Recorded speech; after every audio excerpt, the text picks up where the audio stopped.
अब बात करते हैं कुछ नेटवर्किंग कमांड्स के बारे में जो काफ़ी काम आते हैं अपन को, और इस कोर्स में तो काफ़ी काम आएंगे, काफ़ी यूज़ करने वाले हैं अपन।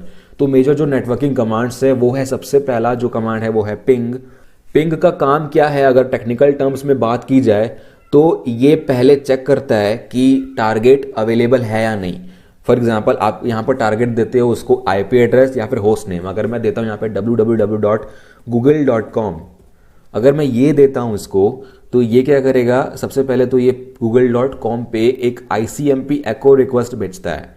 ये एक series of ICMP echo request भेजता है टारगेट पे, और फिर उसका रिस्पॉन्स चेक करता है। अगर मैं इसको रन करके बताऊं आपको, तो यहाँ पर ये बोल रहा है pinging with 32 bytes of data. तो ये मतलब बेसिकली 4 पैकेट्स भेजता है, और मतलब जो आप कमांड नहीं दोगे, कुछ भी इसको ऑप्शन नहीं दोगे, तो ये 4 पैकेट भेजेगा ICMP के, और ये बताएगा कि कौन सी IP एड्रेस से, मतलब पहले रिजॉल्व करेगा, आपका होस्ट नेम है तो पहले रिजॉल्व करेगा, और ये बताएगा कि ये इसका रिस्पॉन्स आ रहा है कि नहीं आ रहा है। अगर आ रहा है तो रिप्लाई बताएगा, कितने बाइट्स का रिस्पॉन्स है, कितना टाइम लगा, और TTL कितना था, टाइम टू लिव। ये टाइम टू लिव, ये जो है ना, ये टाइम टू लिव एक स्पेशल प्रॉपर्टी है। ये हर जो भी नोड होता है वो अपने पैकेट के हेडर में बताता है TTL। हर OS का TTL अलग अलग होता है। तो ये जो मतलब रिप्लाई है ना, ये इस तरीके से करता है अपन को। तो मैं नेटवर्किंग की डिटेल में नहीं जा रहा हूँ यार, आपको पता होगा क्योंकि मतलब आपने नेटवर्किंग तो पढ़ ही ली होगे। ICMP का काम ही यही है कि अगर टारगेट तक पहुंचने में कोई दिक्कत आ रही है तो वो बताएगा हमको रिप्लाई करके, मतलब सोर्स को ही बताएगा। तो ये जो काम कर रहा है ना पिंग, मतलब आपका जो मतलब जो भी आप IP टाइप कर रहे हो, जो भी आप सिस्टम को पिंग कर रहे हो, वो अवेलेबल है कि नहीं, वो ऑनलाइन है कि नहीं, वो चल रहा है कि नहीं, वो नेटवर्क से कनेक्टेड है कि नहीं, वो आपको ये बताएगा। तो ये सबसे इंपॉर्टेंट कमांड मेरे को लगता है पिंग करना, क्योंकि अगर आप पिंग करते हो तो आपको भी पता चलता है कि आपका जो इंटरनेट है वो काम कर रहा है कि नहीं। तो ये भी एक काम है इसका। तो पिंग के बहुत सारे ऑप्शन है। मैं यहाँ पर अगर लिखता हूँ पिंग, यहाँ पर -T अगर लिखता हूँ तो ये भी एक स्विच है, और फिर यहाँ पर गूगल लिखता हूँ तो ये इनडेफिनेटली पैकेट भेजते जाता है जब तक आप इसको रोकने के लिए ना बोलोगे। तो ये एक ऐसा कमांड है जो इनडेफिनेटली चलेगा। ये एक पर्टिकुलर आउटपुट नहीं देता है, ये इनफाइनाइट आउटपुट देगा आपको जब तक ये पीसी चल रहा है तब तक। तो अगर आपको इसको रोकना है, मतलब इस करंट प्रोसेस को, ये एक जो है ना पिंग कमांड, ये जो टर्मिनल के जो भी कंसेप्ट होते हैं ना, अगर आप कोई भी कमांड टाइप करते हो तो उसके लिए एक जॉब क्रिएट होता है, अलग से प्रोसेस क्रिएट होता है, और फोरग्राउंड और बैकग्राउंड दोनों प्रोसेस होते हैं। तो अगर आपको प्रोसेस इसको टर्मिनेट करना है, मतलब ये कमांड जो है आपको बंद करना है ना कमांड प्रॉम्प्ट में, तो आप Ctrl+C टाइप करो। यहाँ पे Ctrl+C टाइप करोगे तो ये Ctrl+C बताएगा कि आपने टाइप किया है, और ये बंद हो जाएगा। तो इस तरीके से आप करंट प्रोसेस को जो चल रहा है फोरग्राउंड पे, आप उसे बंद कर सकते हैं। और जो Ctrl+C है वो डायरेक्टली आपके प्रोसेस को टर्मिनेट कर देता है, उसको आप फिर से चालू नहीं कर सकते, ये थोड़ा स्ट्रिक्टर होता है। और एक है Ctrl+Z, जो मतलब एक स्लीप टाइप का होता है, जो आप कमांड को रिज्यूम कर सकते हो अगर आप चाहो तो। जैसे मैंने इसमें पहले फिर से पिंग लिखा है यहाँ पे, और अगर ये पिंग कर रहा है, जैसे यहाँ पर अटक गया है, यहाँ पर रिक्वेस्ट टाइम आउट हो रही है मेरी, तो अगर मैं Ctrl+Z करता हूँ इस केस में, तो ये तो कुछ काम कर नहीं रहा है वैसे फिलहाल। Ctrl+Z मेरा काम नहीं कर रहा है। चलो ठीक है, आप Ctrl+C टाइप करो, वो काफ़ी है। Ctrl+C के अलावा आपको कोई ज़रूरत नहीं है यहाँ पे। एक और इंपॉर्टेंट कमांड है हमारे पास, IP config। ये बहुत सारे स्विचेस के साथ यूज होता है। यहाँ पर अगर आप एंटर करोगे तो आपकी सारी नेटवर्क कॉन्फ़िगरेशन, मतलब अडेप्टर से रिलेटेड जो भी इंफॉर्मेशन होगी वो आपको मिल जाएगी। आप करंटली जिस नेटवर्क से कनेक्टेड हो, जिस अडेप्टर के थ्रू कनेक्टेड हो, अगर वो यहाँ पर इन्फॉर्मेशन मिल रही है तो आपका कमांड सही टाइप कर रहा है। यहाँ पर मैं देख रहे हो आप, यहाँ पे मैं वाईफाई से कनेक्टेड हूँ यहाँ पे, तो मेरी जो वायरलेस अडेप्टर है इन्फॉर्मेशन, वो इन्फॉर्मेशन यहाँ पे है। तो मेरा जो IPv4 एड्रेस है मेरे नेटवर्क पे वो ये है 192.192 वाला। उसके बाद सबनेट मास्क भी दिख रहा है आपको, और डिफॉल्ट गेटवे भी यहाँ पर आपको दिख रहा है। तो ये सारी इन्फॉर्मेशन मेरे नेटवर्क से रिलेटेड है, मेरे अडेप्टर से रिलेटेड है। तो बहुत सारे आपके जितने भी अडेप्टर होंगे यहाँ पे, देखो यहाँ पर VMware का भी है। VMware के काफ़ी ज़्यादा होते हैं यहाँ पे, इथरनेट के होते हैं जो वर्चुअली आपने बनाए होंगे अपने VMware में, वो वर्चुअल होते हैं, वो फिजिकल नहीं होते, वो VMware के अंदर काम करते हैं। यहाँ पर आप देख रहे हैं, यहाँ पर आपके पास इथरनेट अडेप्टर भी होगा इंटरनली जो आता है। अगर आप इथरनेट से कनेक्टेड हो, मतलब वायर के थ्रू कनेक्टेड हो, तो ये वाला आपका अनेबल्ड होगा। मीडिया डिस्कनेक्टेड बता रहा है, मतलब ये अनेबल्ड नहीं है, मतलब ये कनेक्टेड नहीं है वायर से। तो ये IP कॉन्फ़िग के बहुत सारे ऑप्शंस हैं यार। यहाँ पे जो बेसिक आपको इन्फॉर्मेशन चाहिए वो है आपका डिफ़ॉल्ट गेटवे एड्रेस, और आपका IPv4 एड्रेस, और सबनेट मास्क, जो भी आप बोल सकते हो। यहाँ पर बहुत सारे ऑप्शन हैं, हम लोग देख लेते हैं क्या क्या है यहाँ पे। यहाँ पर आप देख रहे हैं IP config ऑल करोगे ना तो काफ़ी सारी इन्फॉर्मेशन मिलती है आपको। आप यहाँ पर अगर टाइप करते हो IP config ऑल, देखो तो बहुत ज़्यादा इन्फॉर्मेशन मिल रही है। देखो यहाँ पर कितनी सारी आ गई। तो मेरा डिस्क्रिप्शन भी ये बता रहा है, जो चिपसेट है मेरा, जो अडेप्टर का चिपसेट है वो बता रहा है। मैक एड्रेस है यहाँ पे, देखो फिजिकल एड्रेस, ये मैक एड्रेस है मेरे अडेप्टर की।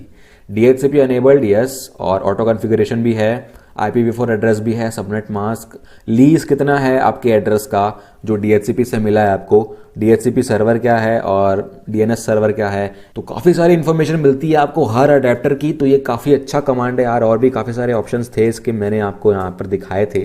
तो ये सब आप एक एक करके टाइप कर सकते हैं। ये सब बहुत कुछ है यहाँ पर, आप रिलीज़ कर सकते हो आप अपनी इन्फॉर्मेशन को। मतलब आपकी जो IPv4 एड्रेस है वो आप रिन्यू कर सकते हो, आप रिक्वेस्ट कर सकते हो DHCP को कि मेरे को नई IP एड्रेस दे। अगर कुछ मिसकन्फिगरेशन हो गया है तो आप इसको रिलीज़ करके रिन्यू कर सकते हो। और यहाँ पर DNS को भी फ्लश कर सकते हो। जो DNS का कैश होता है ना सिस्टम पे, वो कई बार कैश में बैठ जाती है, फिर जो DNS की जो रेजोल्यूशन है वो पुरानी IP पे हो जाती है। तो यही है दिक्कत है, तो आप फ्लश कर सकते हो। तो ये बहुत इंपॉर्टेंट कमांड है, आपको काफ़ी काम आएगा। अब यहाँ पर एक कमांड है ARP, एड्रेस रेजोल्यूशन प्रोटोकॉल को आपका जो भी टेबल बना हुआ है आपके सिस्टम पे, आपको वो चेक करना है तो आप ARP से चेक कर सकते हैं। इसका जो कमांड है, आपको यहाँ पर एक स्विच देना पड़ेगा -A। तो जितने भी ARP एंट्रीज होंगी आपके करंट सिस्टम पे, आपके करंट प्रोटोकॉल स्टैक पे, तो आपको यहाँ पर दिख जाएंगी। तो यहाँ पर आप देख रहे हैं, मतलब अलग अलग अडेप्टर की अलग अलग होती है। तो मेरा जो इंटरफेस है ये वाला, जो मेरी IP है यहाँ पे, तो उस पर ये सारी एड्रेसेस सेव्ड है। तो ये सारी एड्रेसेस कहाँ की है वो मुझे नहीं पता, ये बस सेव्ड है यहाँ पे। तो फिजिकल एड्रेस दिख रहा है आपको यहाँ पर, फिजिकल एड्रेस और इंटरनेट का IPv4। तो इसका काम ही यही है यार, ARP का काम ही यही है कि IP को मैक से जोड़ना। तो यही काम कर रहा है। इतनी सारी एड्रेस आपको मिल रही है, तो आप पिंग करके चेक कर सकते हो कि कौन सी किसकी है। वो आपके ऊपर है, आपकी इन्फॉर्मेशन कैसे आप ढूंढते हो दूसरों की, वो हम लोग बाद में सीखेंगे यार डिटेल में। अभी बस आप कमांड याद रख लो कि क्या काम के लिए यूज़ होता है। तो यहाँ पर अगर कोई IP मिलती है आपको तो उसका मैक एड्रेस भी आसानी से मिल सकता है आपको। तो ये फ़ायदा है ARP का। अब अगर आपको अपने खुद के सिस्टम की मैक एड्रेस चेक करनी है तो उसके लिए दो तरीके हैं। या तो आप जो पुराना वाला मेरा IP config ऑल वाला कमांड था वो लगा लो, उससे आपको मैक एड्रेस मिल जाएगी अपने सिस्टम की, मतलब अपने एक इंटरफेस की जहाँ से आप कनेक्टेड हो। लेकिन एक और कमांड है यहाँ पर गेट मैक। तो ये थोड़ा टाइम लेता है, लेकिन ये जो जितने भी अडेप्टर्स हैं आपके पास सिस्टम पे, उन सबका मैक एड्रेस बताता है। एक तो यहाँ पर डिस्कनेक्टेड है, ठीक है, डिस्कनेक्टेड है यहाँ पे। यहाँ पर जो ये है मेरा, मतलब जो यूनिक दिख रहा है, अलग दिख रहा है, ये मेरा फिजिकल अडेप्टर है। ये मेरा फिजिकल है, जो मेरा वायरलेस वाला है उसका ये मैक एड्रेस है। बाकी सारे VMware के हैं। तो ये आपको अलग अलग इंटरफेस का अलग अलग मैक एड्रेस बताएगा जो अडेप्टर लगा हुआ है आपका। तो ये काफ़ी अच्छा कमांड है, आप अपना मैक एड्रेस ढूंढ सकते हो। एक और इंटरेस्टिंग कमांड है यहाँ पर ट्रेस रूट। ये जो रूट है इसको हम लोग RT लिखते हैं विंडोज़ के केस में। तो ट्रेस रूट का मतलब ये है, आपने अगर पढ़ा है इसको नेटवर्किंग में, मैं अज्यूम करके चल रहा हूँ आपने पढ़ा है, लेकिन मैं फिर बता देता हूँ कि ये मतलब पाथ को चेक करता है। जो आपका डेस्टिनेशन है वहाँ तक जाने के लिए आपको जो जो हॉप्स लगे हैं, जो जो राउटर्स बीच में आए हैं, जो जो एड्रेसेस हैं, जो जो नोड्स हैं आपके बीच में आए हैं, उन सब की इन्फॉर्मेशन बताता है आपको। मतलब पूरा पाथ ट्रेस करता है ये, इसका काम यही है, ट्रेस राउट। अब यहाँ पर आपको देना है कि आपको कहाँ पे जाना है, आपका डेस्टिनेशन कहाँ पे है। तो मैं अगर यहाँ पर लिखता हूँ google.com, तो google.com तक पहुँचने से पहले मेरे को क्या क्या पाथ लगा, और सारे पाथ का ये टाइम बताता है, कितना टाइम लगा उस पाथ तक पहुँचने में। ये बेसिकली 3 पैकेट भेजता है, ये 3 ICMP पैकेट भेजता है हर बार, हर हॉप में, और आपको कंपेयर करके बताता है कि कितना टाइम लगा। तो यहाँ पर मैं इसको एंटर करता हूँ, तो यहाँ पर आप देख रहे हैं ये सबसे पहला जो इसका जो स्टॉपेज है उसको 1 मिलीसेकंड, 2 मिलीसेकंड और 1 मिलीसेकंड के 3 पैकेट भेजे हैं उसने। तो इतना टाइम लगा है तीनों में, और उसका IP एड्रेस क्या, कहाँ पर आपका पैकेट रुका है। उसके बाद आपके ISP का होगा, जैसे मेरा ISP है इंटरनेट का एयरटेल, तो उसके पास गया है। फिर ये कोई राउटर है बीच में, और फिर इसके बाद जो भी राउटर रहेंगे वो आपके पाथ के बीच में है, आपके डेस्टिनेशन और सोर्स के बीच में जो भी आ रहा है। तो हर बार 3 पैकेट भेज रहा है ये। तो इसका कंसेप्ट होता है, आप इसको पढ़ लीजिएगा अगर आपको पता नहीं है तो। फिर भी इतना इंपॉर्टेंट नहीं है पढ़ना, लेकिन आप पढ़ सकते हो, आपके ऊपर है। तो जितने भी पाथ्स होंगे बीच में, जितने भी नोट्स होंगे, सबकी इन्फॉर्मेशन बताएगा। तो ये काम कब आता है, जब आपको पता करना है, कुछ चीज़ डायग्नोस करनी है अपने नेटवर्क में कि आपके डेस्टिनेशन के बीच में कौन कौन बैठा है, कौन कौन देख रहा है आपको, तो वो आप पता कर सकते हो। और कोई चीज़ सही से काम नहीं कर रही, कोई पाथ अगर आपका मतलब पाथ में कोई दिक्कत है तो आप इसको चेक कर सकते हैं इस कमांड से कहाँ दिक्कत आ रही है। अगर आपको चेक करना है कि आपके सिस्टम से कौन कौन सा प्रोसेस बाहर के सिस्टम पे या बाहर के नेटवर्क से कम्युनिकेट कर रहा है, मतलब कोई नेटवर्क प्रोसेस चल रहा है क्या, कोई पोर्ट पे चल रहा है क्या, तो उसके लिए हमारे पास एक कमांड है नेटवर्क स्टैटिस्टिक्स का जो है नेटस्टैट। ये कमांड क्या बताता है कि कौन सा प्रोसेस या कौन सा एक सर्विस आपके सिस्टम से दूसरे सिस्टम पर रिक्वेस्ट कर रहा है या दूसरे सिस्टम से आपके सिस्टम पर उसकी रिस्पॉन्स आ रही है या रिक्वेस्ट आ रही है, जो भी कम्युनिकेशन हो रहा है बाहर के सिस्टम्स के साथ या नेटवर्क के साथ, तो जो जो कम्युनिकेशन कर रहा है उसके बारे में आपको ये बताता है। तो ये काम कब आएगा आपको? सिक्योरिटी रीजंस के लिए, कि आपका सिस्टम जो है उसमें अगर किसी ने पेलोड डाला हुआ है, कोई मालवेयर डाला हुआ है, तो अगर आप चेक करना चाहो कि वो रिक्वेस्ट कहाँ कर रहा है तो आप इससे कर सकते हो। तो जितने भी कनेक्शंस हो रहे हैं ना, मतलब आपके सिस्टम से लेके, वो सब कुछ बता रहे हैं यहाँ पे। तो अगर आपको एक और इन्फॉर्मेशन चाहिए, इसके भी बहुत सारे यहाँ पे ऑप्शंस है, स्विचेस हैं। तो मैं अगर एन लिखता हूँ तो ये सारी आईपी बता रहा है मेरे को फॉरेन एड्रेस की। फॉरेन मतलब जहाँ पर आपका लोकल जो प्रोसेस है वो रिक्वेस्ट कर रहा है। तो इसके पहले तो यहाँ पर मैं आपको दिखा देता हूँ कि क्या क्या ऑप्शंस है यहाँ पे।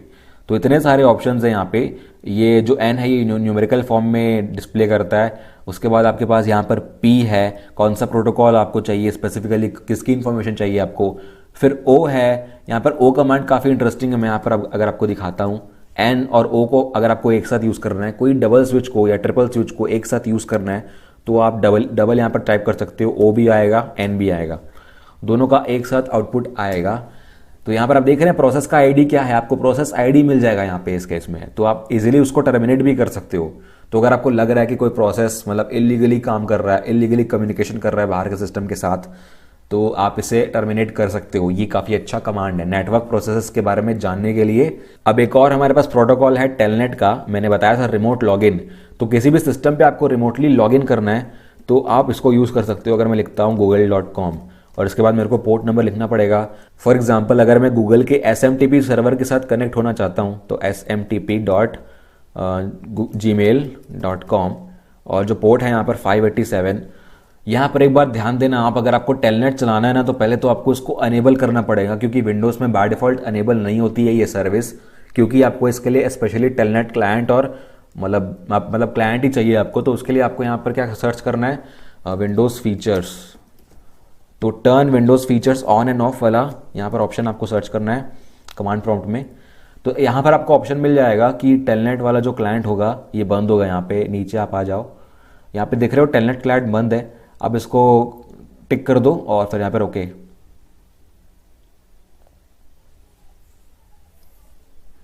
तो फिर ये कुछ इंस्टॉलेशन टाइप का करेगा और आपका टेलनेट अनेबल्ड हो जाएगा। तो ये कंप्लीट कर चुका है। अब देखते हैं कि मेरा टेलनेट रन होता है कि नहीं। फिर से वही कमांड, तो ये बोल रहा है कनेक्टिंग टू जीमेल क्लाइंट। तो ये मेरा जीमेल कनेक्ट हो रहा है यहाँ पे। और यहाँ पर आप देख रहे हो तो ये जो इन्फॉर्मेशन आ रही है मेरे पास, यहाँ पर मेरे को यहाँ पर कुछ ऑथेंटिकेशन वगैरह करना पड़ता है, तो उसको जान देते हैं। अभी बस हमने अनेबल किया है। उसके बाद आपको मैं टेलनेट नहीं सिखा रहा हूँ क्योंकि ये इस कोर्स का पार्ट नहीं है। अगर आप सीखना चाहते हो तो अलग से सीख सकते हो, क्योंकि ये इस कोर्स में आपको ज़्यादा काम में नहीं आएगा। हमको FTP और SSH ज़्यादा काम में आएगा, तो हम लोग वो देख लेते हैं पहले। तो हम लोग यहाँ पर इसको एंड करते हैं। इसको एंड करने के लिए मेरे पास कोई ऑप्शन नहीं दिख रहा है अभी, फिलहाल इसको बंद करते हैं। तो अभी मैं नया CMD खोलता हूँ, उसके लिए मैं FTP लिखूंगा वहाँ पे। तो FTP जो है यहाँ पे FTP, ये आपको बाय डिफ़ॉल्ट मिलता है यार। इसके लिए आपको अलग से कुछ अनेबल करने की ज़रूरत नहीं है। तो इसका सिंटैक्स ऐसा होता है FTP, और उसके बाद जिस IP से आपको कनेक्ट होना है, मतलब जो फाइल सर्वर है उससे आपको कनेक्ट होना है, तो यहाँ पर आप लिख दोगे उसकी IP 192.168 जो भी है। मेरा तो यहाँ FTP है नहीं, तो मैं किसी भी IP पे लिख रहा हूँ तो ये कनेक्टेड बता रहा है फॉर एग्जांपल मतलब कोई भी चीज़ है। लेकिन ये फिर आपको पूछेगा यूज़र नेम और पासवर्ड के बारे में, तो मैं यूज़र नेम पासवर्ड यहाँ पर लिखूँगा अगर, तो ये तो FTP है नहीं, तो ये लॉग्ड इन बता रहा है यहाँ पर। देखो मैंने सही पासवर्ड टाइप किया है। तो FTP एक्चुअली में अनेबल्ड है मेरे राउटर में, तो उसके लिए ये बता रहा है। तो अगर मैं यहाँ पर कोई FTP का कमांड लिखूँगा तो मेरे को ये, अब कोई फाइल आपको डाउनलोड करनी है या अपलोड करनी है तो आप कर सकते हो, कोई अगर फाइल प्रेजेंट होगी तो